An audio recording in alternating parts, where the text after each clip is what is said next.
आशा करता हूं आप सब बहुत अच्छे होंगे। मेरा नाम है सिद्धांत अग्निहोत्री। स्टडी ग्लोस पे आपका बहुत बहुत स्वागत है। काफ़ी कुछ जानेंगे दोस्तों, इतिहास जानेंगे और मेडिटेरेनियन अलायंस जानेंगे जो भारत को अब बनाना बहुत ज़्यादा ज़रूरी है। ग्रीस को लाओ, साइप्रस को लाओ, इसराइल को लाओ, भारत तो है ही है, भारत उसको लीड करेगा। और इधर आर्मीनिया को लाओ, खेल खत्म हो जाएगा। ये सब अज़रबैजान और ये अभी आपको पता है ना, कुछ ही दिन पहले मीटिंग हुई थी, इसमें आपने देखा ना ऑपरेशन सिंदूर के बाद शहबाज शरीफ, इधर ये अर्दोगान और उधर अज़रबैजान का, वो एकदम ऐसे हाथ में हाथ डाले ऐसे हंस रहे हैं। क्या ही बोले इन सबको, कौन है ये लोग, कहां से आते हैं। टर्की पर जब आपदा आई थी ना, अर्थक्वेक, तो सबसे पहले भारत ने, हमने अपने लोगों को भेजा था। सबसे पहले भारत की एनडीआरएफ टीम जो सबसे पहले वहां पे पहुंची थी, 4000 के करीब, और कितने लोगों को हमने बचाया था। लेकिन ये एहसान फरामोश है। इन्होंने पाकिस्तान की मदद की है, भयंकर मदद की है। टर्की के नुमाइंदे पाकिस्तान में थे। ये ऑफिशियल हो चुका है कि चाइना, टर्की और पाकिस्तान का नेक्सस और अज़रबैजान। अब भारत ने बोला है कि बहुत बताते बेटा तुमको, तुम हमसे आधी से आधी ताकत में हो, हर तरीके से, हर तरीके से। भारत की ताकत बहुत बड़ी है। प्रॉब्लम यह है कि भारत कभी अपनी ताकत को दिखाता नहीं है। India never shows its strength. दुनिया को मालूम है कि इंडिया अगर अपनी पे आ गया ना, तो अखंड भारत का कोई यूरोप तक पहुंच जाएगा। इतनी ताकत है भारत के पास। लेकिन वही बता रहा है ना कि इंडिया कभी अपनी ताकत को, इंडिया का डायस्पोरा बहुत ज़बरदस्त है।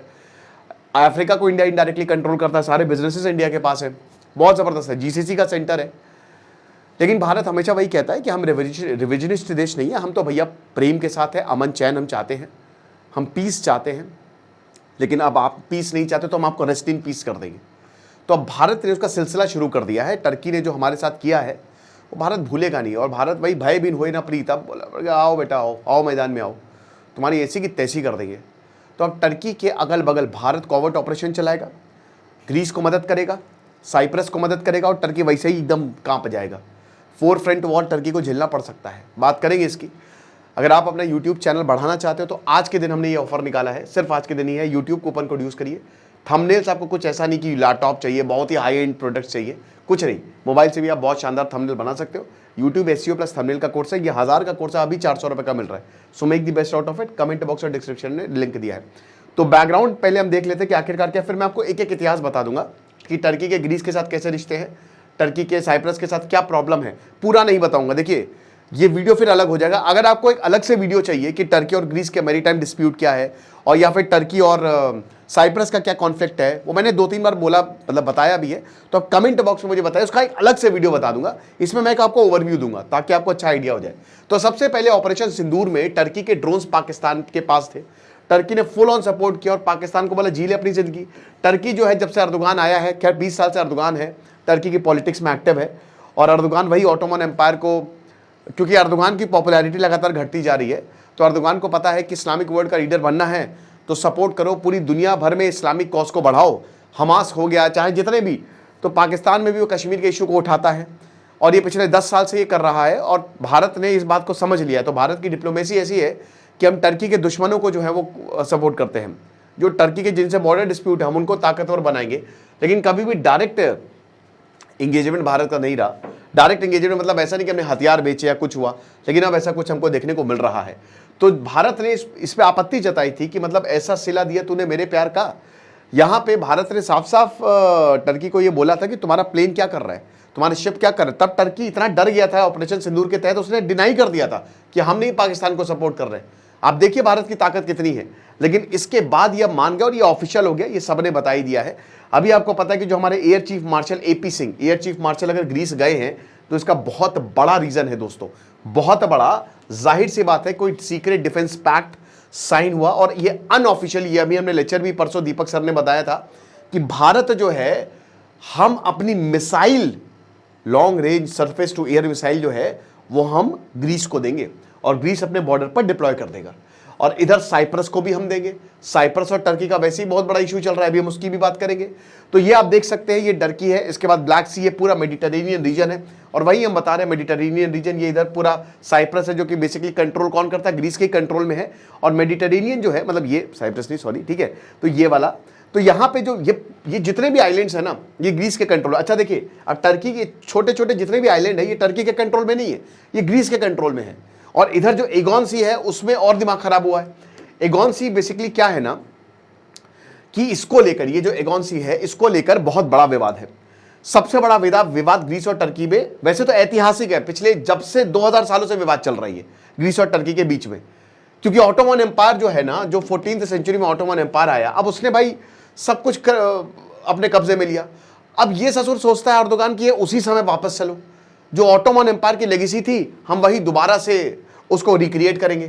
क्या बकवास, क्या फालतू बात है। तो ग्रीस अभी सब चीज़ों को कंट्रोल करता है, आपको पता ही है। और ये साइप्रस है, ठीक है ना, ये वाला एरिया, ये पूरा साइप्रस है, ये टर्की के कंट्रोल में नहीं, ये वाला पार्ट टर्की के कंट्रोल में है। अभी हम उसकी भी बात करेंगे, इन दोनों में क्या कॉन्फ्लिक्ट है। ऐसा करते हैं, बात कर ही लेते हैं, यहीं पे ही आपको मैं समझा देता हूँ।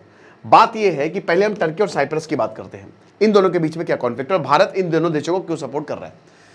साइप्रस की अगर बात करते हैं तो असीरियन एम्पायर का पार्ट था ये, ठीक है ना, रोमन एम्पायर का पार्ट था ये, लेकिन उसके बाद ऑटोमन्स 15th सेंचुरी में ऑटोमन एम्पायर जब फैला तो इसने साइप्रस को अपने कब्जे में लिया, ठीक है। लगभग आज से 500 साल पहले, 1550 आते आते ऑटोमन्स का साइप्रस पे कब्जा हो गया। अब जाहिर सी बात है, यहां पे क्रिश्चियनिटी आज से 2000 साल पहले 45 एडी 45 एडी तब इंट्रोड्यूस हुई और साइप्रस में आपको ज्यादातर लोग क्रिश्चियंस मिलेंगे, ठीक है। जब ऑटोमन्स आए तो बहुत सारे मुस्लिम्स भी यहां पे कन्वर्ट हुए, मुस्लिम्स भी थे यहां पे। अब प्रॉब्लम क्या हुई है कि 1878 आते आते टर्की एकदम खस्ता हाल हो गया, इनके पास कुछ बचा नहीं था, मतलब ऑटोमन के पास कुछ नहीं बचा था, ऑटोमन एम्पायर गांव गॉन, सब खत्म। ब्रिटिश यहां पे पिक्चर में आता है और ब्रिटिश ने फिर साइप्रस का कंट्रोल लेना शुरू किया। वर्ल्ड वॉर 1 में दोस्तों ब्रिटिश का ही इनके पास कंट्रोल था, और वर्ल्ड वॉर 1 के बाद आपको पता है कि ऑटोमन एम्पायर टूट गया, टर्की का उदय हुआ, और उसके बाद साइप्रस पे जो पूरा कंट्रोल था वो ब्रिटिश का था, ब्रिटेन का था। वर्ल्ड वॉर 2 खत्म होता है, वर्ल्ड वॉर 2 के बाद जो है वो साइप्रस आजादी लेता है, उसके बाद ब्रिटिश आजादी दे देता है, और ब्रिटिश ये कहता है कि सुनो, तुम्हारे कुछ बेसिस हमारे पास रहेंगे। तो साइप्रस मान जाता है, कोई बात नहीं, आप आइए, अपनी मिलिट्री रखिए, हमको इससे कोई प्रॉब्लम नहीं है। लेकिन प्रॉब्लम क्या है कि टर्की का भी इस पे कंट्रोल था, और यहां के जो टर्की के साइप्रस अपने लोग को साइप्रियोट्स कहते हैं, ठीक है ना। साइप्रस कहता है कि ओरिजिनली हम ग्रीस के हैं, है ना, यही ग्रीस हमारा माई बाप है, आप आ जाइए। और ग्रीस हमेशा से ये कहता है कि साइप्रस हमारा था, हमारा है, हमारा रहेगा। ये जितने भी आइलैंड है ना, ये वाले सब सारे के सारे आइलैंड ग्रीस के ही थे ऐतिहासिक तौर पे।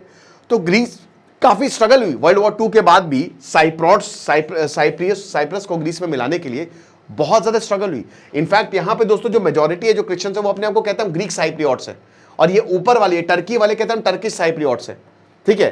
तो इन दोनों के बीच में, अब टर्किश साइप्रियोट्स है माइनॉरिटी में, ये है मेजॉरिटी में, तो इन दोनों के बीच में भयंकर कम्युनल कॉन्फ्लिक्ट हुआ, भयंकर आपस में हिंसा हुई। यूनाइटेड नेशन ने बोला लड़ाई माफ करो, हम अपनी पीस कीपिंग फोर्स भेजते हैं। तो यूनाइटेड नेशन की पीस कीपिंग फोर्स गई, और ये पूरा 1964 तक चला। लेकिन तब तक साइप्रस डेवलप भी कर रहा था, साइप्रस की कैपिटल है निकोसिया, ठीक है, तब तक साइप्रस डेवलप भी कर रहा था, ऐसा नहीं साइप्रस डेवलप नहीं कर रहा था। लेकिन टर्की जो है उसका दिमाग खराब हो गया, टर्की ने बोला बस ये नहीं चलेगा। तो ये वाला जो है ना, ये नॉर्थ वाला एरिया मैं आपको दिखाता हूं, टर्की की फोर्सेस यहां पे 1974 में घुस गई, 20 जुलाई। ये वाला, ये बॉर्डर है, ये बॉर्डर है, और ये वाला एरिया टर्की ने अपने कंट्रोल में ले लिया, और ये वाला एरिया साइप्रस के पास है। अब हालांकि इस एरिया को, ये नॉर्दर्न टर्की, ये वाला जो एरिया है ना, ये northern Turkey republic of Cyprus है। तो अब ये आज तक कोई इसको रिकॉग्नाइज नहीं करता है। टर्की ने जो पिछले 50 सालों में इन्वेड किया ना ये वाले एरिया को, कोई भी रिकॉग्नाइज नहीं करता है। लेकिन ग्राउंड रियलिटी ये है कि टर्की का यहां पे कंट्रोल है, और एक बॉर्डर यहां पे क्रिएट किया गया है। अब भारत साइप्रस में गया है, भारत ने बोला ले मिसाइल, ये अल्लाह, लो मिसाइल लो, और यहां पे तैनात कर दो। और भारत अगर साइप्रस को सपोर्ट करने लगे तो कहो भैया टर्की के भी कुछ एरिया कब्जा लें, है ना, क्योंकि भाई पैसा भी ज्यादा है और फिर भारत का डिफेंस भी ज्यादा है। तो टर्की की हाथ पांव तो फूल गए हैं कि अगर ऐसा होगा तो हम तो गए काम से। ग्रीस के साथ क्या प्रॉब्लम है, साइप्रस वाली प्रॉब्लम है। ग्रीस के साथ वैसे तो बहुत लंबे समय से, लेकिन मेन ये एगॉन सी पे को लेकर कॉन्फ्लिक्ट है। बहुत सारे रिसोर्सेज हैं, ये इतने सारे जो हैं आइलैंड्स है, टर्की कहता है ये हमारे आइलैंड्स है, ग्रीस का इन पे कंट्रोल है। मैरीटाइम बाउंड्री को लेकर कॉन्फ्लिक्ट, क्योंकि यहाँ पे बहुत सारे रिसोर्सेज है, ऑयल है, गैस है, तो वो ग्रीस के पास है, टर्की कहता है ये हमारा है। फिर इसके बाद एक इशू बहुत बड़ा है माइग्रेशन का, रिफ्यूजी क्राइसिस बहुत बड़ा, 4 साल पहले बहुत बढ़ गया था। तो टर्की में लगभग 40 लाख रिफ्यूजी जो है वो सीरिया से आए थे, ज्यादातर भाग गए ग्रीस, क्योंकि देखिए ग्रीस से बॉर्डर शेयर करता है, क्योंकि सब यूरोप जाना चाहते हैं। तो ग्रीस वो एक अलग कॉन्फ्लिक्ट है। तो बेसिकली अगर ग्रीस की बात करते हैं तो इनका मैरीटाइम समुद्र को लेकर कॉन्फ्लिक्ट है, और ये काफी लंबे समय तक है। तो भारत की अगर बात करते हैं तो भारत ने ग्रीस को बोला है क्योंकि अगर ग्रीस की मदद करेंगे तो साइप्रस की मदद ऑटोमेटिकली हो ही जाएगी। तो भारत ने बोला है कि कोई बात नहीं, टर्की तुम्हारे ऊपर धौंस जमाता है, चलो हम है तुम्हारे साथ, ले लो हमारी निर्भय long range land attack cruise missile ले लो। और ये अनऑफिशियल है, ये ऑफिशियल नहीं है, ऐसी चीज़ें थोड़ी ना हम अनाउंस करके देंगे, जिसकी रेंज 1000 किलोमीटर की है।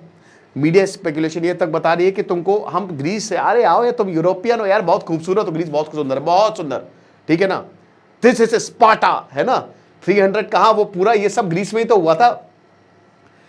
मैसेडोनिया जिसको बोलते थे, मैसेडोनियन एम्पायर, कहाँ का था अलेक्जेंडर। तो हमारे ऐतिहासिक रिलेशन भी है ग्रीस से, ठीक है ना, हमारे ऐतिहासिक रिलेशन भी है ना। अगर भारत में भी देखो तो ठीक है, तो ये जो ग्रीस से लोग आए थे यहाँ पे सब आए थे, रूल किए थे, और क्या, कौन थे, मिलिंदा एंड मिनिंदर जो पहले थे जिन्होंने गोल्ड कॉइन्स को इशू किया, कौन थे वो, ग्रीक्स ही तो थे। तो अभी कोई ऑफिशियल कन्फर्मेशन नहीं है न्यू दिल्ली या एथेंस की तरफ से, लेकिन ये बहुत जल्द ऑफिशियल हो जाएगा। इसकी ऑफर ऑलरेडी दी है, इसीलिए हमारे एयर चीफ मार्शल जो है वो ग्रीस में दिखे भी थे। तो टर्की कहता है कि देखिए अगर ऐसा होगा तो आप तो हमारे साथ बहुत खराब रिश्ते, तो रिश्ते तो वैसे ही खराब है। अब निर्भय की बात करते हैं तो 1000 किलोमीटर तक टर्की है ही कितनी दूर, 1000-1500 किलोमीटर तक वार कर सकती है।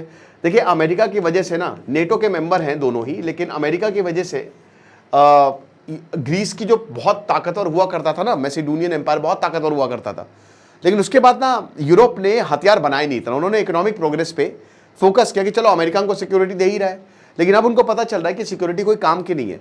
तो निर्भय जो सबसोनिक मिसाइल है वो बहुत शानदार तरीके से जाती है, डिटेक्ट करती है और उसके बाद ये मारती है, अमेरिका की जैसे टोमाहॉक मिसाइल या रशिया के कैलिबर क्रूज मिसाइल है उस तरीके से।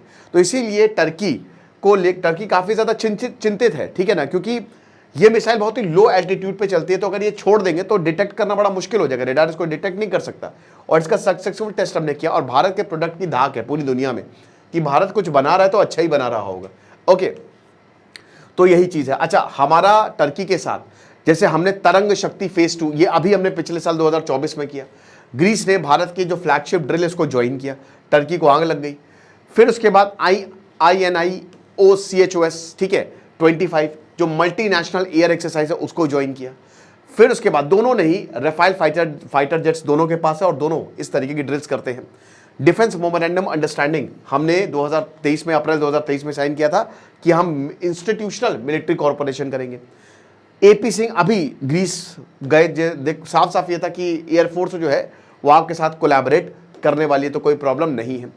तो एक तरीके से ये मैं आपको बता ही चुका हूं। तो टर्की ग्रीस एगियन सी को लेकर, साइप्रस कॉन्फ्लिक्ट पे लेकर, साइप्रस पे क्योंकि 1974 से ये चल रही है, तो ग्रीस साइप्रस हमेशा सपोर्ट करता है। वो कहता है ना कि जैसे पाकिस्तान, भारत बाप है पाकिस्तान का, ऐसे ही ग्रीस जो है वो बाप है साइप्रस का, एक चीज़ ये है। तो बॉर्डर टेंशन बहुत ज़्यादा रही है मेडिटेरेनियंस को लेकर और एगॉन सी को लेकर। अब नरेंद्र मोदी जो हैं वो साइप्रस भी गए, विजिट विल बी रिमेंबर्ड, और आपको पता है कि ऑपरेशन सिंदूर के बाद हुआ। तो ये साफ हमने बता दिया है कि अब एक मेडिटेरेनियन अलायंस में बढ़ने जा रहे हैं, जिसमें इजराइल, अच्छा अल्जीरिया, अजरबैजान भी था, उधर अजरबैजान को कंट्रोल करने के लिए आर्मीनिया है, हम आर्मीनिया के साथ भी डिफेंस। तो जो भी भारत के खिलाफ कदम रख रहा है ना, ये जो भी भारत के खिलाफ एक्ट कर रहा है, भारत बोल रहा है कि रुको बेटा, तुम्हारे पड़ोसियों को ही हम इतना ताकतवर करेंगे तुम बचोगे ही नहीं।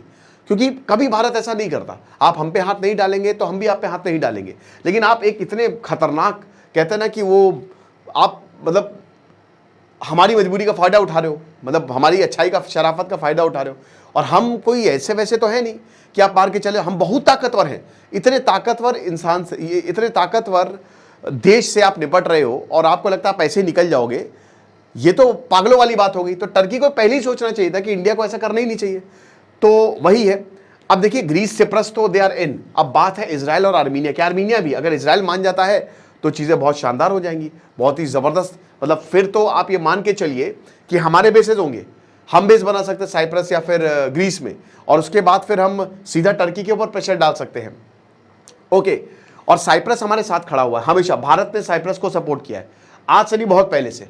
जब से साइप्रस आज़ाद हुआ तब से भारत ये बोल रहा है साइप्रस को आज़ाद होना चाहिए, आज़ाद होना चाहिए, और इसीलिए उसने अपनी दोस्ती निभाई।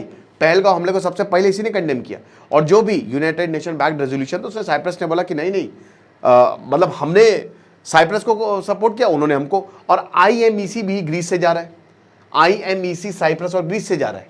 तो ये भी भारत के लिए, खैर अभी तो ये बड़ा मुश्किल हो गया IMEC, जब से इसराइल और मतलब गाजा वॉर हुई है, लेकिन अभी ये होगा, दोबारा से रिन्यू होगा, ये आप मान के चलिए, ठीक है। यही अब स्ट्रैटेजिक इंप्लीकेशंस यही है कि यहाँ पे टर्की के हालात बहुत खराब हो गए हैं।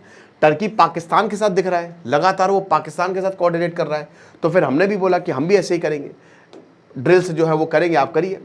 तो वही है। बाकी देखिए अल्टीमेटली यहाँ पे जीत किसकी होगी? जीत यहाँ पे यही होगी कि जो इंडिया है वो टर्की को अपने घुटनों पे लाएगा, क्योंकि अभी तक हम बहुत ज़्यादा एक्टिवली डिफेंस कोऑपरेशन नहीं था।